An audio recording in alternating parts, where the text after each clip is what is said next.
Welcome to the Positive People Posse Living Room. I'm your host, Dom Green, founder and life enthusiast of Positive People Posse. This is where we talk about the good, the ugly, and the uplifting. Today, my guest is a holistic, how would you say it? A holistic nurse, Yes. Taylor Coach. Berry. Yeah. Coach. Okay, Coach. Taylor Berry, thank you very much for being on today. How are you? Thank you for having me. I'm doing well. How are you? I'm doing well. I'm on the East Coast, and you're on the West Coast. Yeah. West Coast is the best coast. This is like Snoop Dogg versus Bad Boy, or Death Row versus Bad Boy right now. But we're on the same side here. Yeah, always. So tell me a little bit about what you do. I help women transform their health by healing not just their body, but also their mind and their spirit. So the idea of holism is that everything is interconnected. Our mind, our body, our spirit, but also even the environment, right? So we have to kind of take into account those things. And so when I work with clients, oftentimes they come to me usually because they have a physical health concern, but we also dive into how that may be connected to something that's going on with them mentally or emotionally that's causing them to have those behaviors that's leading to their physical health being in the current state that it's in. Wow, that's a lot to digest. Tell me how you got your first step in this direction. Like, what was? It seems like very specific and niche and carved out, but like you're definitely trying to make an impact. So tell me more about that.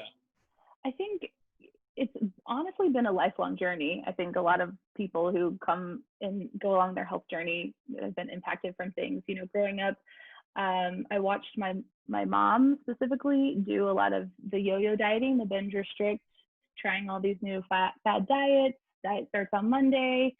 And I think, you subliminally as a kid, you pick up on those things, right? And you start kind of having those shared behaviors. And I started noticing those things in myself as well. When I got into college, I wanted to be a doctor and quickly realized that wasn't my path, transitioned into nursing, but I wasn't that excited about nursing. I didn't really want to be a bedside nurse, but I decided to just forge ahead. So after I got my nursing degree, it took me several years trying to figure out exactly what direction I wanted to go in. I knew I didn't really enjoy bedside nursing. And I actually just kind of stumbled into a role as the heart wellness coordinator for one of the hospitals in Kansas City. And that was the first time I stepped away from the bedside and did more community outreach, prevention, education, all of those things. And I thought, this is it. Then you kind of couple that with my own personal journey. I ran into some issues with my own personal health where I got told that I was subclinically hypothyroid. I had all of these food allergies and intolerances, and it was really overwhelming. It was this long list of foods that I was eating every single day. And my nurse brain was like, okay, well, I don't have any of the signs and symptoms that I know of from a nursing perspective that would indicate that I'm allergic to these foods. But I decided to just start educating myself and did a lot of personal research and started realizing, again, that just led to the interconnectedness of things. I started realizing the behavioral patterns that I had developed and was exhibiting that I watched my mom do that I didn't like. And I don't know, I just started going to therapy. I really dove in. I really just all dove in. It was kind of I think all things just kind of came together for me. And then I started realizing that everyone has their own journey similar to mine. And I wanted to help people figure it out because it took 5 years, but I have healed my gut.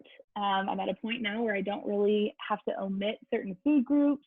I feel better. I have more energy, and I feel like I have the tools and resources to tackle my life and do it in the way that I want to, right? With energy and all the things that we want. So, and I don't get caught up in all the fad diets and the this and the that. And I know what works best for me. I've learned how to trust myself and listen to my body and what it needs.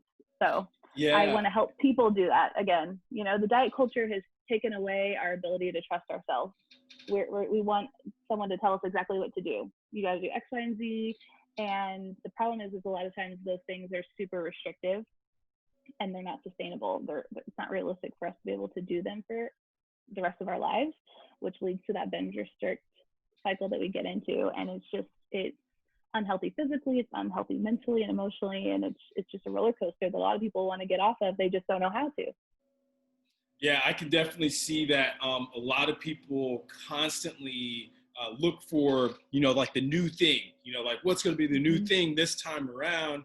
And that definitely attributes to that yo-yo dieting. But what is, okay, so you deal with a person who just comes in and, they've tried numerous diets and they've done all these different things. What would you suggest to that person, like, rather than, like, hey, this is a new plan? Are you really just trying to learn and adapt to how they feel, or like, how does this work? First, I usually like to get a good idea of what their goals are, right? And a lot of times the goals that they come in with tend to be more superficial, as far as they want to lose weight, or sometimes it's, I just want to feel better. What I'm doing is not working and my body hurts, I don't have energy, and I want to feel better. So the first thing is to assess exactly what it is their goal is, because everyone's goal is a little bit different. And I always like to get a good history from them about what their previous experiences have been. Diving even back into childhood, like I said, a lot of the things that I noticed in myself were impacted from what I saw from my mom or her friends, or my parents, all those people around me, and how they dieted and what their habits were. So I go back into that as well. And I also like to get a good idea of these things kind of become apparent the more you have conversations with people, but what their beliefs are, right? So their subconscious beliefs of maybe their worth, and their self-esteem, and their confidence, and what they believe is possible. And a lot of times people will look at, especially females, right? I work primarily with women, where they're looking at the women in Hollywood or on social media that put out these beautiful curated photos and they feel like, oh, well, I'll never look like that. And we have these programming cues that are like, well, I'm just big boned, right? Or, well, no one in my family is a size 2, and this is just how I'm supposed to be. I'm just supposed to be this way. And so there's a lot of those beliefs that we have a lot of times subconsciously. Sometimes they're conscious for people that I like to try and tap into and figure out what they are, because those are the things that we need to kind of reprogram as well and help shift their mindset, and also redefining what health is. Health is not necessarily just the number on the scale or the size of pants that you wear or whatever. Health is a lot bigger than that. So redefining that for them. And what I find is a lot of times at first it's hard to unlearn however many years of diet culture programming they've received. Oh, I have to only eat 1,200 calories. Most people need way more than 1,200 calories a day. There's very few people that can live healthfully on 1,200 calories. So just really reprogramming people feel like, well, I'm eating a lot, or, oh, I can eat carbs, or whatever their personal programming is. It takes time to really and practice to unlearn a lot of those things and reprogram them moving forward. Yeah, I definitely feel like a lot of people are not really connected to understanding what foods do what for them. And I would say that I learned probably when I was around like 27, to be a little bit more mindful about what I eat and how it makes me feel, because there's definitely an emotional connection for me to pick up certain foods. There's also an emotional connection or feeling that I get when I eat certain foods, good or bad. And I think that's hard for a lot of people to understand, what they're feeling emotionally or physically when they eat certain food groups. And, it is probably one of the most uncomfortable feelings to eat to exhaustion or being stuffed. And so buffets, I've been turned off by buffets for a long time. For multiple reasons. Multiple reasons. And also, those sneeze guards don't even prevent a lot of, the nastiness that happens with buffets. another reason why the other day I actually, sorry to get off topic, the other day someone said something about how masks are stupid. Do they really prevent anything? I said, let's just go ahead and remove all the sneeze guards at Chipotle. Do you want to eat there now? Have you seen people in line pointing at food? Their fingers would be pointing into the, I don't know, the new queso sauce or whatever. Let me get some of that. Licking their fingers off. Come on now. But, you know, like, again, with the emotional connection and what we put in our system, there's definitely something that has to happen with us mentally. Is that where your mind's at, and maybe some of your philosophy? You know, what you eat could, you know, change your entire behavior. Yeah, absolutely. I think most of us today are nutrient deficient. And so I heard this example the other day, and I've been kind of taking it, and I don't remember exactly where I heard it to give them credit, but it was basically, I've been watching the Zac Efron Netflix. Every girl has been watching Down to Earth. It's not even about Zac Efron. It makes me want to go travel to all these. It's really good. I really recommend it. It's all about, they're diving into food, and he's traveling with, his name's Darren, I'm going to mispronounce his last name, Olean or something like that. And he is a superfoods guru. And so he's traveling with him to all these places, and they're talking about sustainability, and it's all stuff right up my alley, right? Food and the health benefits of food, water, all that. It's not even about Zac Efron. I mean, he's, you know, cherry on the top, but that's not what it's about. But what he was explaining, what Darren was saying, is that I think that there's a difference that people don't always realize, that you might go to McDonald's and eat the Big Mac meal, and you may be full, but you will still be nutritionally starved. And so, you know, I think that's what I try and work on with people about, is, for me, it's not so much the calories or the macronutrients even. It's trying to make choices that are going to fuel my body with nutrients that are going to best support my body to function optimally. I think, you know, the other factor that plays into this that we have to tackle, or I have to tackle with a lot of people, is their gut health. Because we eat so much processed, highly chemicaled food, it destroys our gut lining. Yeah. And so the ability to actually absorb the nutrients, even when we are eating them, can be severely decreased, because it's permeating through our gut lining inappropriately, or it's not going through the proper mode of digestion where we can absorb the nutrients in our intestines like we're supposed to. So that's oftentimes what we have to kind of tackle. Step one is helping or starting to repair the gut. And that's a process. You know, it took you however many years, right? I'm 33. So let's say I've been eating this way for 33 years. I'm not just going to fix my gut overnight, right? It's going to take a little bit of time, practice. And so knowing, I tell people, it's about making informed decisions, right? And there's nothing necessarily wrong with emotional eating. There's a lot of beautiful things about emotional eating. We eat to celebrate things. You know, we join people in community to eat, and those are emotional eating, and that's okay. But it's making the informed decision of, I'm choosing to eat this Big Mac because I want it. And that's fine. And I know I'm probably going to feel like crap after this. And I know that, you know, whatever, but you know, later today, tomorrow, I'll maybe make a better, and I say better meaning more nutritionally dense choice that is going to support my health and things a little bit better. So it's about knowing what you're consuming and trying to be educated so you can make it an informed decision. And an informed decision, again, may still be the Big Mac, but you've made that choice knowing what it's gonna, what's gonna the effects of what it's gonna have on you. Got all my information, still want to have my 2 Big Macs. Exactly. Okay, so maybe can you tell me or tell us, what are some ways to identify, you know, maybe being conscious about, you know, maybe not feeling good or not? Some people may just think that this is the only way, you know, this is how I've always felt, or, you know, like they just accept it. You know, what are some of your thoughts on that?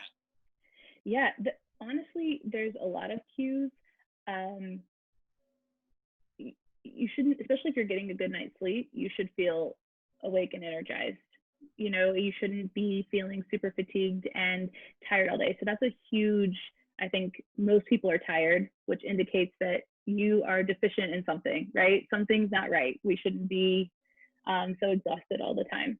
But any GI things that aren't normal in your GI, whether you're not using the bathroom frequently enough or maybe you're using it too frequently enough, that's usually obviously a clear indicator. Joint pain, headaches. I mean, there's a lot of symptoms, and there's a huge connection between your gut and your mind. Kind of going back to your question a little bit ago, is a lot of our gut health, whether it's in good condition or not, is tied to our mental health. And so it's important, you know, what we eat also feeds our brain. So if we're eating these super crappy diets, our mental health is probably going to be not so great either, right? We're going to be more depressed, more anxious, just not have a great mindset. So that's important to factor into. It's not just about the physical health aspect. There's also some signs that we can see from a mental health perspective too. If an individual has been drinking nothing but Coca-Cola all their lives without water or anything, that's not me. What would their inside look like? Oh my gosh. Pretty honestly, lack of water. Like pretty much the only water they're getting is when they're brushing their teeth. Like, well, you know, you do get water. You would have some water from the Coca-Cola, and there is water in food. Certain foods are going to have a higher amount of water, so that individual would likely be consuming some amount of water.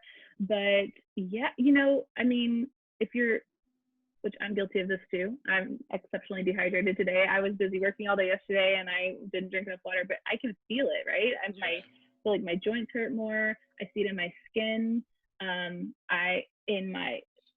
My mouth feels dry. My nails feel dry and brittle. You know, there's a lot of indicators. So I would guess that, and then I wouldn't even begin to venture to guess what the insides would look like. All the acid and stuff from that Coca-Cola. I feel it's like not good. It's not good. It would be a mess. It's not good. So as far as what are some of the possible choices that people think that are good choices that are in fact bad choices?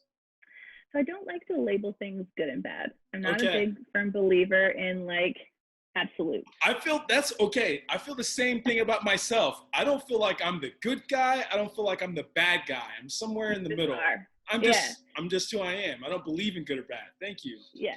I think, again, I think that's a big diet culture thing, right? To label something healthy or unhealthy, good, bad, whatever. And I just don't think there's anything, and if there is, very few things are so black and white that we can say this is good and this is bad. Things provide you with this different nutritional value, right?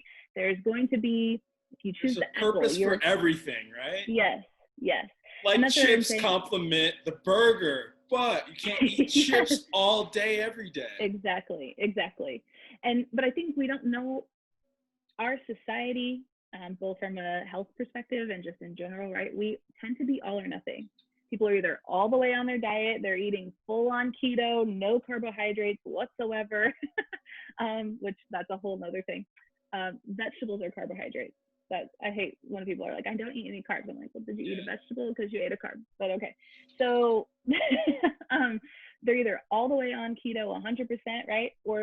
And they're doing great, exercising, all the things, right? Or they're over here and they are eating all the carbs, donuts, sugar, you know, not working out, whatever. And I think we have to find a way to be better about finding a middle ground. But again, I think it's that programming of the diet culture of like, oh, well, you know, I'm doing keto. That's the big thing right now, right? So I'm doing keto. And then let's say I decide to go out to eat with friends and I wanted to eat the pasta. Well, I blew my diet. So, I already had the pasta. I might as well have the cake, right? And then it's like the next morning you wake up and you're going to be feeling kind of crappy because you ate the pasta and the cake after not having it. So you're going to feel bloated and distended and your stomach might be doing weird things. And then you're going to say, well, screw this. I'm just going to go ahead and have a donut or whatever. And so oftentimes it's just a snowball effect of things, and that might go on for a period of time.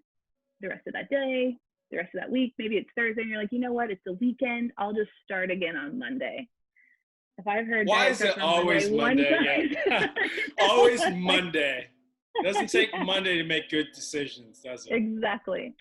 So I think, it's just about, there's nothing wrong with getting the pasta and the cake, but I think it's just about saying, okay, we tend to beat ourselves up, and that's the problem. Is it creates this, that's where it goes into the mental health piece, right? And you start down this downward spiral of, you feel like you failed, and you feel like there's a lot of shame associated with it, and all the stuff. And so then it's we go from being 100% on to 0% on, and so until Monday again, and whatever Monday we deem appropriate. And so I think it's just about saying, okay, I had the pasta and the cake, I'm going to feel kind of crappy today, I'm going to drink a lot of extra water to help kind of flush some of those things out that don't make me feel so great, and I'm going to start my day with more of a nutritionally dense breakfast.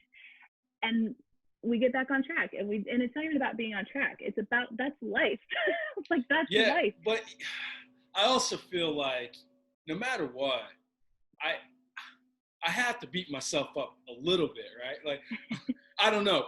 Me personally, it seems like I often, when I eat something really good, I never regret it, right?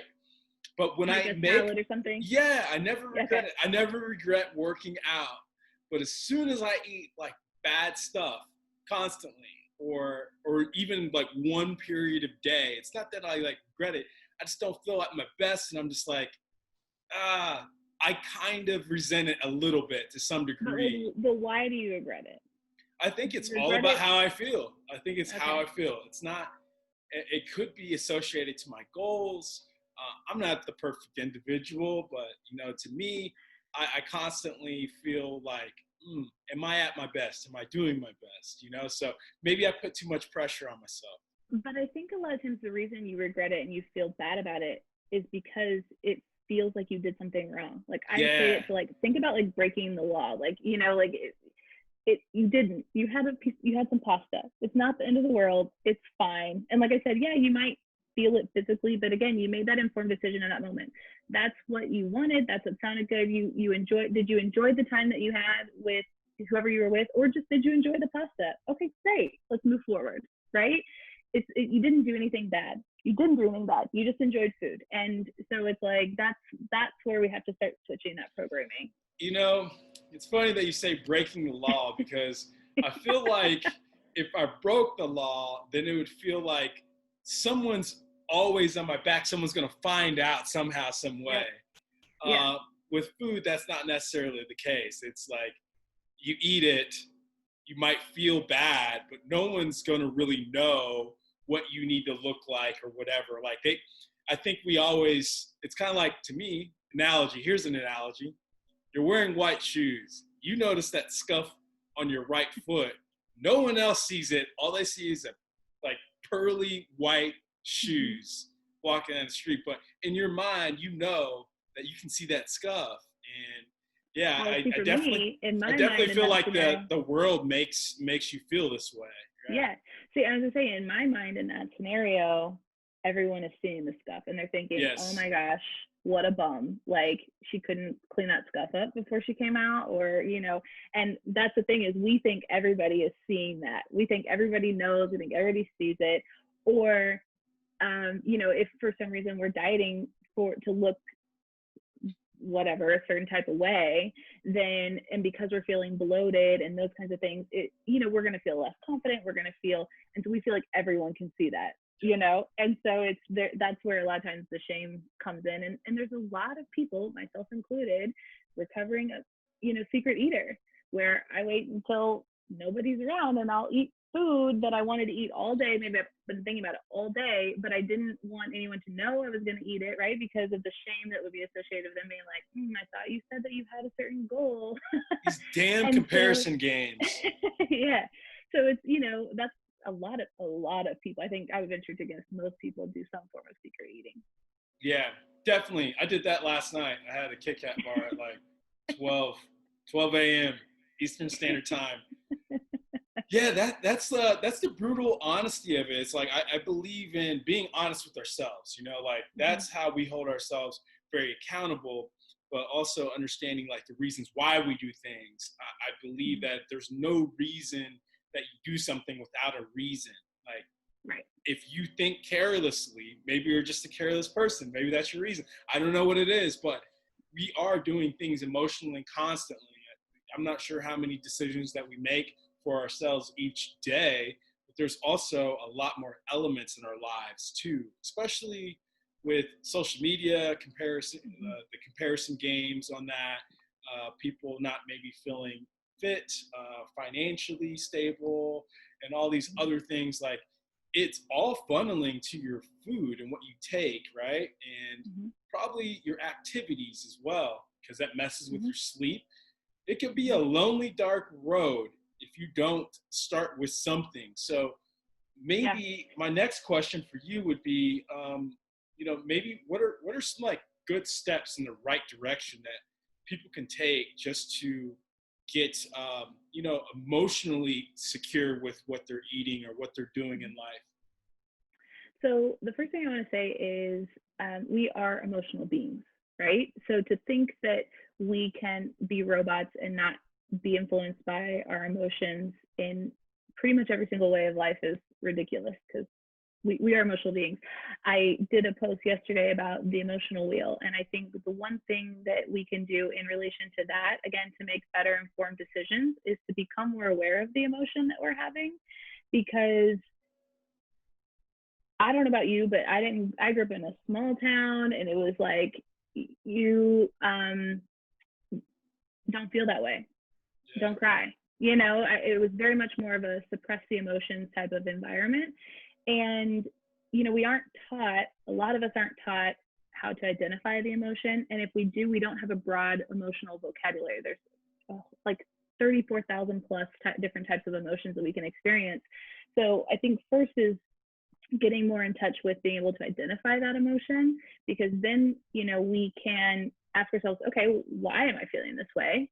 And what do I need to move through this? And for example, when we eat, right? A lot of times people eat because they're bored. So one of the things on the emotion wheel is there's 7 core emotions. Sad is one of the core emotions. And if you work your way out, it would be feeling lonely and then isolated. So I'm eating because I'm feeling isolated. And what I really need to fulfill that emotion that I'm feeling is not food. It's probably to pick up the phone and call a friend and feel connected again. And so the better we can be at identifying the emotion, we can then better decide what we need to do to like move forward or tend to that emotion in a way that maybe isn't about food, right? And it's okay if it is food, but we can, again, make that informed decision.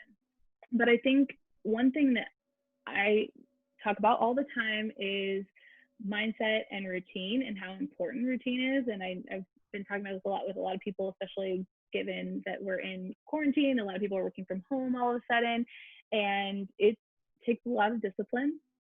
People want motivation all the time. I tell people everyone loses motivation. Even your biggest, best, healthiest guru is going to lose motivation at some point, and it all boils down to discipline and those habits that we create. So with that being said, to kind of answer your question, to avoid that all or nothing cycle that we tend to get ourselves into, I think it's about starting small, picking one area. I actually have, I do this, sorry, I have it printed off. It's a wellness inventory that I do with my clients, and there's 10 different areas of wellness, and I have them go through and score each area. So it's not a ranking system. You can have the same score on certain areas, but then we look at the areas that they scored the lowest, and that's usually where we want to put our attention to first. And then we set goals around improving those things, right? So let's say it is your mental or emotional health. Then what are some goals that you can set to do that? What are some things that we can do to improve those areas? And then we start small. I also talk about a magic morning. What works really well for me, that's when I notice that I have the most focus, the most productivity, have the best energy about my day, my mindset's on point, where I get up and I usually start my day with a little bit of movement. It doesn't have to be anything crazy or strenuous, even just a 20-minute walk with the dog. Come back to my house and I do a meditation. I like to do like 10, 15, 20-minute meditations, but I've been doing this a while. When I first started, I could barely do it for 5 minutes. So that's okay. And then, I just go through my day. I repeat some affirmations. I set my intention for the day. I practice gratitude. I enjoy my cup of coffee, magic, meditation, affirmations, gratitude, intention, coffee, my magic morning. And then I go to town on my goals and the things that I'm working towards. So I think whatever, again, it's individual to you, but whatever area you're wanting to focus in first, pick one or two things that you want to set as goals, reverse engineer those down into smaller attainable things. So maybe you want to start being more active. Let's not jump straight to doing a 2-hour workout every single day, potentially injure yourself, burn out on it. And maybe we focus on trying to do 1 10-minute walk 3 days a week. And then the next week, maybe we're building up to 20 minutes, or, when we build on that. So we're creating something that is a habit and that is sustainable and we can continue to do over time. And then once that becomes the norm or easy, we can look at what the next thing we're going to do, which, maybe would be, okay, I've been walking. Maybe I want to add in some resistance training if we're going along the exercise thing, but you can continue to build on it. It's like you're going to build your house. Think about it. You want to build a solid foundation and build upon it. Yeah, I always have seen the best progress made is when we make these incremental steps that are not just all at once, because people get overwhelmed. We tend to fall off a lot quicker once we start adding all these things to our schedule, all these supplements to our diet. Like, I have to do all these things to be in routine. And quite frankly, not everyone has been optimized to just go all in. And so when people need some successful words or whatever it is, you can't just give them just like, hey, this is everything that I'm doing, you follow it, and then you'll be successful. Well, there's a lot of mindset that goes into it as well. So it's not everyone can have the same carved out plan. Yeah, and they're at chapter 20 and you're at chapter 1. So you get chapters 1 through 19, and think that you can do so successfully. Blase bullshit. Yeah. Follow these steps and then walk away. Yes. I think I talk about that with all the people all the time.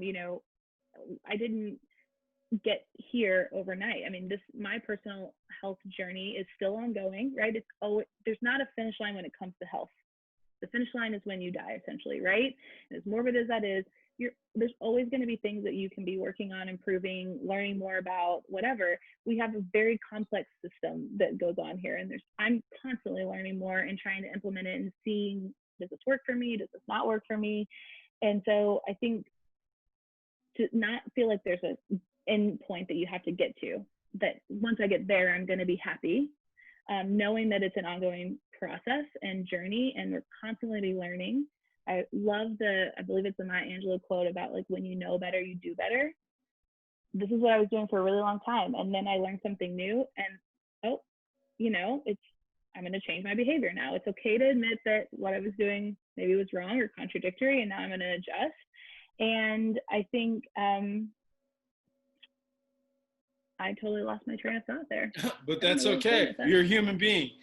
One thing that I do notice is a lot of people, I think why they're comparing themselves to other people is because they're picking themselves apart, and they're looking at other individuals who may also be insecure, and they think that that's like their driving reason, when it's not that they shouldn't talk about being goal oriented, but I think just being goal oriented is like the main primary focus. I think that helps our mental health is, if you eat good, you feel good, you start doing things that make you feel good.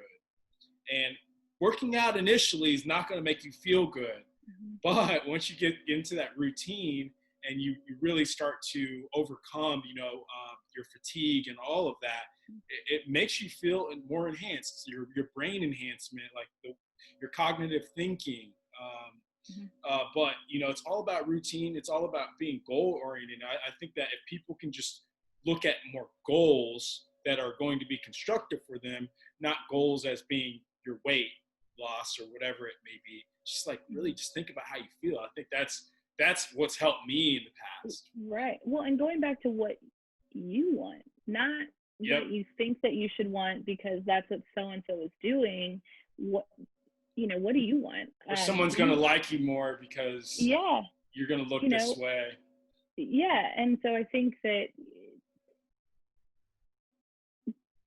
you have to assess what it is that you want to get back into with it, but also that there's those inner beliefs. A lot of times that's where the jealousy comes from, right? It's a trigger. When you see someone doing something that maybe you want to do, but you don't believe that you can, or you don't believe you're worthy of it, or whatever it is, there's a trigger. So anytime you feel triggered by something, it's an opportunity for you to take a dive and see why you're being triggered. Like, what is it that is triggering you about that person or that thing?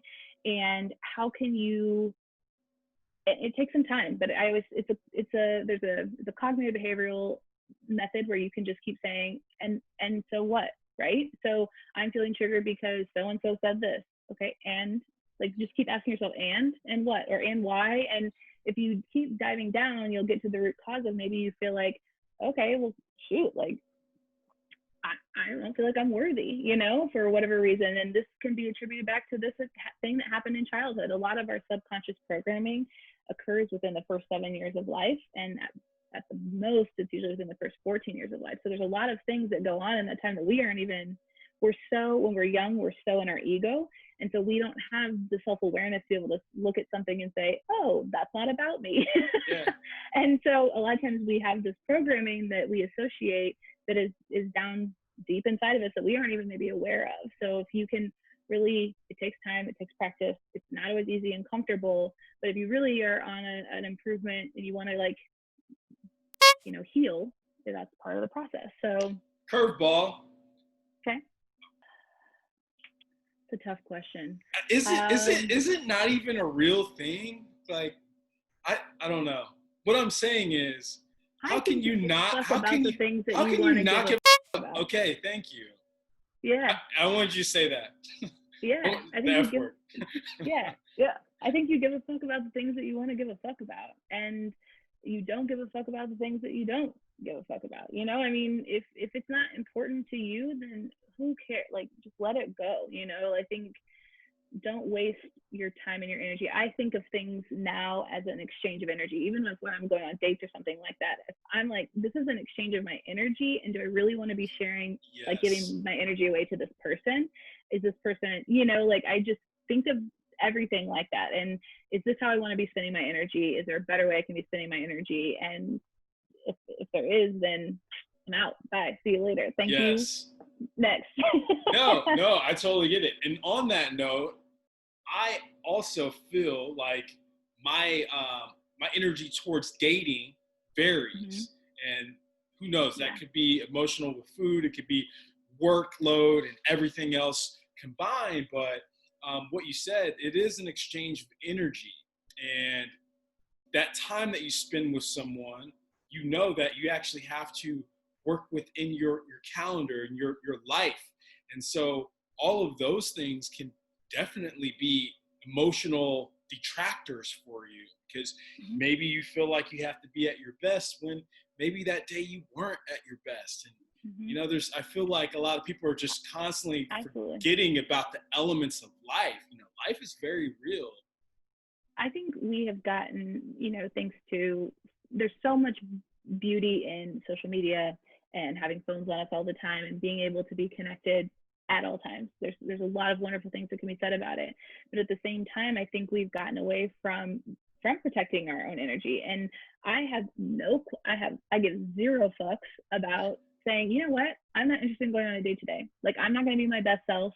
I have other things that are a priority right now. If you're up for it, we can reschedule it for another day. But otherwise I'm out. Like, I'm not gonna. Not doing something good for them. It's not good for you. Yeah, because I think I'm a recovering people pleaser.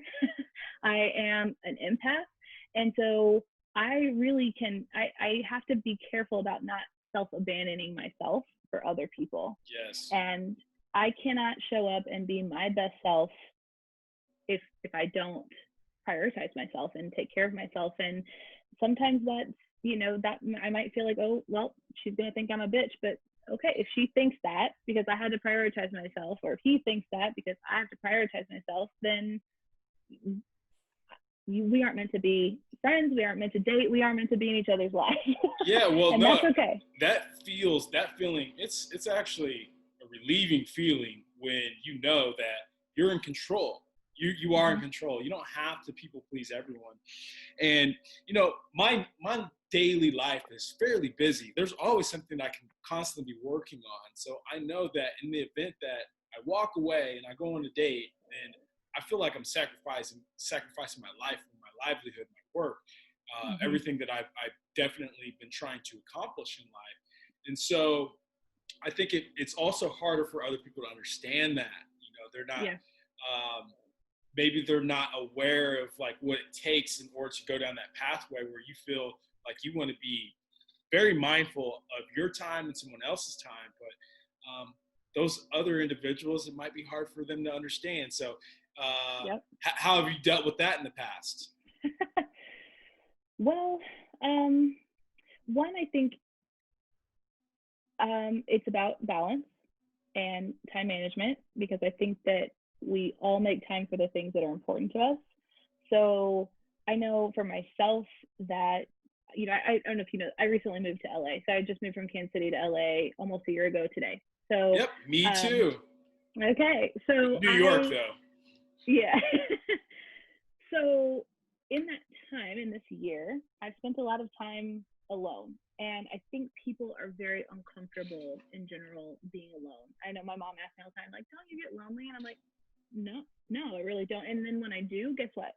I call someone or I go do something. But I think when it comes to dating, the thing that I've had to be mindful about is not getting on the dating apps and swiping right just because I'm bored and I want attention in that moment, if I'm not willing to invest the time later, right? So I know where my priorities lie right now, and I know that it's not in dating. And so I have purposely been making the conscious decision to not get on the dating apps. And then when I am on the dating apps, I think if you are on dating apps, it's overwhelming and you can just constantly be swiping, right? Yeah, There's it's a job. It is. And I think part of the problem is that you have all these options available to you. And one of the boundaries that I set for myself is I won't match with more than 5 people at a time, because I want to be able to like actually give my time and attention to those people. Because I think that that's not fair to be trying to juggle. You forget who you said what to. You're like, you forget things about them. And that's not really building quality relationships with people. I literally just got a hello hand like this yesterday, and I still didn't respond. I was like, I feel bad, but I'm just like, for what? This is pandemic time right now. I'm not finding anybody during this. Yeah, I think it's just being intentional with what I'm doing, and it's not about how many matches I get. I think a lot of times it's a feel good thing, like, oh, they think I'm cute, great, but you really aren't interested in getting to know them and actually dating them. It like gives you that little boost of like serotonin and dopamine really quick that makes you feel good, and you're like, okay, great. But I think that's part of the problem is you have such a mixture of people on the apps of, it's supposed to be a dating app. Like, you're supposed to be on there to be looking for someone to date, right? Yeah. Ideally. To get off the app. And unfortunately there's a lot of people that aren't on there. And I think it's about, my intention almost every single day is about living my life with intention. Trying to be intentional with my words, my actions, my thoughts, everything. Now, of course, that's not always possible. Sometimes you want a steak dinner, you want a free meal. I am not that person. No, I'm not that person. Pretty sure I paid for a lot of steak and lobster. Like, I could have built a house with the amount of steaks and lobsters that I bought. Yeah, no, I'm not that person, because it goes back to, that's my time and my energy. And to me, my time and my energy is more precious. More than a meal. Yes. Hey, we need more. Yeah. You should please write a blog on that. We'll put it up on the Positive People Posse 3P Daily site. Yes. That'd be a great one. It's like, don't sacrifice your time for a steak dinner. You're worth more than that. You're saving men's lives too. They're saving them money. Yeah. No, I've never been that way. And I also always try to lead with how I would want to be treated. So I'm not big on ghosting or whatever, like if I figure out that I'm not into it, I usually will just say a little something. And I think we are, especially kind of our generation, right? Because we're the generation of the online dating and the social media and all that stuff. We're really bad at that. We're bad at having uncomfortable conversations. Oh yeah. And I think that when something's uncomfortable, I'm just the type of person, when something's uncomfortable, I'm going to push myself to do it and challenge myself, because that is an opportunity for growth, maturity, all the things, right? So when it's a difficult conversation to have, and whenever they've thought it's a great date and they're like, hey, would you like to go out again? As easy as it is to be like, oh, sure, and then just like never respond to their text again, I literally will say, you know what? I really appreciate it. And it's been nice getting to know you, but I'm just not interested in pursuing something further with you in that way. And I know. It hurts just as much to say it, I think, as it does to receive it. It's not easy. It's not easy. It's never going to be easy. But I think that, as someone who can be an overthinker, when that's happened to me in reverse, where they just kind of ghost out, you start like blaming yourself. You're like, what did I do wrong? Yeah. And it's really can be really devastating to your like self-esteem and self-confidence, because you think, okay, like, oh, like, because I blame myself. And there's people who are out there like, oh, well, that's about them. I'm not that way. And so I know that I appreciate, as hard as that is to hear, I appreciate that far more for them to just be like, I'm just not into it. Instead of me hyper analyzing what happened and what went wrong and like obsessing over it, then I can just be like, oh, okay. And I can move on, right? Yep. So. No, I definitely agree. I think the older I get, the more I know, and the more that I'm just okay with not feeling like I'm disappointing anyone, because I feel like I live my life with good intent. So there's no way for me to actually think that I'm a legitimate asshole. I don't really loathe myself. I feel like I treat myself the way I would want to treat other people as well. And that's just the honest aspect. Like, you just have to be honest that you're not feeling a certain situation, or you need to really just create your own space, and we're all on different cycles of life, of like our journey and where we're going. And that's okay to deal with that. But honesty first. I think honesty is a good guide for how you feel with what you eat, the relationships that you have, any aspect of life, or what goals you want out of life.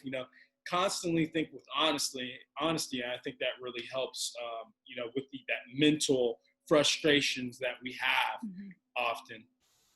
Well, and I think taking responsibility. I mean, people want to give their power away so much to saying, oh, well, like, no, you have the power in every single moment of every single day to make decisions on how you want to receive information, process that information, how you want to react to that and respond to that situation. So it's like, no, it's, you have the ability to respond in any way that you want to. You're the CEO of your own life and journey. No, but I mean, it's true. And I think that's the key to, I think I am one of those positive Pollyanna people all the time. And I think I probably walk the fine line of like positive toxicity sometimes for some people, but it's, people are like, how are you so happy all the time? And I make the decision. Yeah. Even when I wake up, today I woke up and it's cloudy here, and that kind of can make you feel like, oh, like, whatever, like things happen all the time that can easily change my trajectory. Happen all the time. But I get to decide how I'm going to receive that and process that, and then how I want to move forward. And so that's where I think, again, it comes with practice. It comes with the practice, it comes with patience, it comes with understanding your environment too, because I would also say that, you may be more blessed than other people, but when you feel like you're in control of your environment, you're able to be more in control of your emotions. Now, if you have people that are high strung all the time and all around you, every single bit, when do you ever get a break from that? So I think, and I believe that what you're saying is it's okay to spend some time for yourself. It's okay. You need that time. You need that separation from that anxiety or whatever, or these people that may be high strung. I know that's how I feel. I'm all all about being around people, but I definitely have my alone time no matter what. Oh yeah, I used to always say I was 1,000% an extrovert. Like I always test in all the personality tests. I always test as an extrovert too because I do love people and I love being around people. But the older I've gotten, the more introverted I've become. And I recently learned that the correct word for that is ambivert, where you're like an equal extrovert and introvert. But I was joking with one of my friends the other day about with this quarantine, I feel like my social muscle is like weak. And I had a friend that was in town a couple weekends ago, and I went on a couple of dates. It was like a lot of social activity, and I was like, like, No, I feel the I same was way. exhausted. 100%. I was so drained. I was like, okay, I'm gonna hibernate in my room for like a full 24 hours. Don't talk to me. Don't look at me. Don't call me. I need a minute. The other day, I actually, this rarely happens, but I left my phone at home. I jumped in my car, and I got probably about 10 minutes away from the house, and I turned around and I said, I could go back out, but I'm just gonna stay in. And I just stayed. But nah, all I needed was just to go see the streets. I didn't want to be on the streets that day. So yeah, I feel like I'm on that ambivert as well. Like I believe that I interact with a lot of people throughout the day, but you know, my quality time doesn't need to be constantly just surrounded by a whole bunch of activities for what? I don't feel like it's enhancing. I've already been there, done that. I'm always looking for new opportunity enhancements. And right now, I can't travel that much too. So I'm just kind of writing the places I would go down, if anything, the things that I would do. So, you know, life is a little bit different right now, for sure. Absolutely. Yeah, it is. I think, you know, the other thing too is, I was going to touch on this earlier, is that it's okay. Maybe you need some superfood. I know. I need water. You need water. Your brain is shriveled up like a prune right now. I know. Okay, before we jump off, what I would like to know is maybe if there's some other helpful tips that you have, and also, you know, the resourceful ways that people can find you. Yeah. Well, I think a couple of tips is, like I said, starting small. You know, I have this wellness inventory on my blog, and so you can download the PDF if you want to walk through it. But I try and do this at least quarterly. Sometimes I do it monthly, because as things change with life, your priorities are going to change. And as you're constantly working to improve different areas of your life, those scores are going to change. So it's a good check-in to see where I am. And it's, you know, there's a couple different, it's been a 3-step process on my blog, and it's mytailoredlife.com. And you can walk through it. It's all up there for free. You can print off the PDFs and work through it. And it's just, again, it's a kind of a way to see what areas you maybe want to work on, how to set your goals, and then also how to like structure your day to be productive. I think whenever you set goals, it can be really overwhelming, and we set these big goals and then it seems like super far away. So breaking those down into super small goals, and then trying to tackle 2 to 3 tasks a day that are going to take you no more than 10 to 15 minutes. When you do that day after day after day, all of a sudden you're going to look up 30 days later, 60 days later, whatever, and you're going to be at your goal, and you're like, oh, wow, how did that happen? Yeah. So that's kind of actionable steps with anything that you're wanting to improve in your life. And I mentioned my blog. My Instagram account is I am Taylor Berry, berry like the fruit, Berry. And so I post there, and those are probably the 2 best ways. I do offer, you know, one-on-one coaching. I'm in the process of working on a couple of online kind of 5-day wellness challenge things that people can participate in, kind of around some of these topics. So that'll be coming soon. And you're pretty much a mentor, right? You know, like I think that's probably the best way to go about it. Everything that I've ascertained right here, you know, mentorship's really big. Positive People Posse, 3P Media, what we do is digital marketing. But often what we do is we just have conversations about, you know, business, about life, and all these things. One thing that we've realized is business owners and entrepreneurs, they are emotional and passionate about what they're doing. They're so passionate about what they're doing that they often lose track of what they need to be doing for themselves. So there's a relationship there that we have with our clients. And, I think in any aspect of life, if we can constantly think of ways that we can better our health, it's gonna make our relationships go better and a lot further as well. So being thoughtful and mindful about how you feel will definitely probably improve relationships and also influence other people to do the same thing too. Because when we start taking control of our lives, we want everyone else to know about it. That's what feels good about taking care of, making big strides. So Taylor, and I think too, it's important to know that no matter your situation, honestly, there are little things that you can do that don't cost you anything that can improve your health and wellness. Maybe you can't afford to buy all the health foods or whatever, but that's okay. There's still little things that you can be doing to improve your health and wellness, improve your life, and at are no cost to you or require little effort. So, there's no excuse is what I'm saying. That's a sad aspect that you had to put it that way at the end. And it's actually the fact that it's okay if you can't afford the healthier foods. Healthier foods should just be affordable for everyone, no matter what. I agree. So hopefully one day we address that. Yeah, I agree. My dream, my big goal is to have a house with my own farm and animals where I can eat and have a sustainable environment, because there's just, there's so many pesticides and things out there. But I think